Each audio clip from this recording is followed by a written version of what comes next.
L'objectif de la défensive est d'obtenir 3 retraits. Il existe plusieurs façons d'effectuer un retrait. Si un frappeur frappe la balle dans les airs et qu'un joueur défensif l'attrape avant qu'elle ne tombe au sol, c'est un retrait.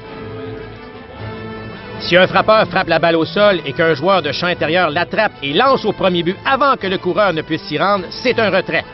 Les ballons attrapés et les roulants sont les façons les plus courantes d'effectuer un retrait. À chaque fois qu'un coureur ne touche pas un but, il peut aussi être touché par un joueur défensif en possession de la balle. Le joueur défensif retire le coureur en le touchant avec la balle dans son gant. Un autre type de retrait se nomme le retrait forcé. Un retrait forcé survient lorsqu'un frappeur frappe un roulant et que le coureur sur les buts n'a pas le choix de courir car tous les buts derrière lui sont occupés par d'autres coureurs. Cela signifie que le joueur défensif n'a pas besoin de toucher le coureur avant qu'il ne se rende au but suivant. Ils doivent simplement toucher le but. La règle ne permet pas à plus d'un coureur d'occuper un but en même temps. Au baseball, l'équipe en défensive peut obtenir plus d'un retrait à la fois. Cela constitue l'un des jeux les plus spectaculaires et il s'appelle le double jeu. Cela signifie que l'équipe en défensive obtient 2 retraits sur le même jeu. Le double jeu, le plus commun, survient avec un coureur au premier but. Un joueur défensif attrape un roulant et la lance au deuxième pour le jeu forcé et le coéquipier lance ensuite au premier but pour battre le frappeur. Le double jeu requiert une combinaison de synchronisme et de rapidité de la part des joueurs en défensive. Si 2 coureurs sont sur les buts, l'équipe peut également exécuter un triple jeu, signifiant que 3 retraits sont exécutés sur un seul jeu. Ils surviennent rarement, mais sont très spectaculaires.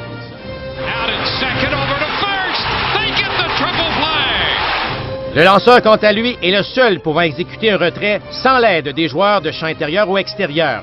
Et il le fait en retirant un frappeur au bâton. Pour obtenir un retrait au bâton, il doit lancer 3 prises. Une prise est appelée lorsque le frappeur s'élance en ratant la balle ou lorsqu'il décide de ne pas s'élancer et que la balle est au-dessus de la zone des prises. Le frappeur obtient également une prise au compte s'il effectue une balle fausse lors de la première ou de la deuxième prise. Et il peut être retiré sur une 3e prise s'il frappe une balle fausse et que le receveur est en mesure de l'attraper avant que la balle ne touche le sol.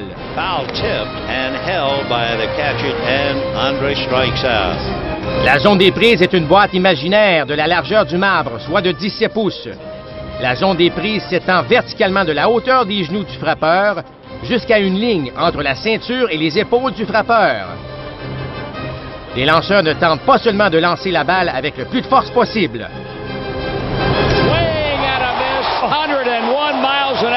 Les lanceurs utilisent différents types de lancers afin de déjouer les frappeurs adverses.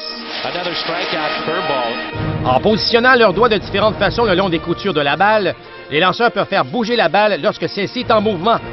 Il y a une variété de balles pouvant être lancées, mais les plus communes sont la balle rapide, la courbe, le changement de vitesse, la balle fronde et la balle papillon, qui peut être lancée par des lanceurs experts où la balle n'a aucune rotation lorsqu'elle se dirige vers le marbre.